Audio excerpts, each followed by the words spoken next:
Hey guys, welcome to another mini vlog. আজ সকালটা শুরু হয়েছিল সূর্যি মামার বিশাল তাপে আর গরম দিয়ে। তারপর দিনটা এভাবেই যাচ্ছিল। হঠাৎই দুপুরের পর থেকে আকাশটা পুরো কালো মেঘে ছেয়ে গেল আর হালকা হালকা ঝোড়ো হাওয়া বইতে লাগলো। বাস আমাদের আর কে আটকায়, তখন ঝড় দিলেই তো আমার মন গার্ডেন গার্ডেন হয়ে যায়।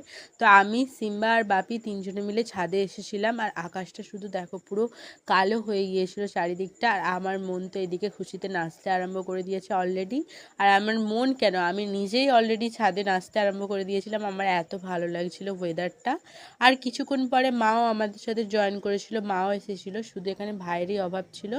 আর পাশের গাছের কৃষ্ণচূড়া থেকে সমস্ত ফুল এসে পুকুরে পুরো পড়ে ভাসছিল, যেটা দেখতে খুবই ভালো লাগছিল। আর সিম্বা এখানে কদম ফুল নিয়ে অনেক লড়াই করে ফাইনালি পেয়েছে। আর সন্ধে করেছিল মা চাউমিন। তো আমি চাউমিন খাই। দেখা হবে তোমাদের সাথে নেক্সট ব্লগে। বাই।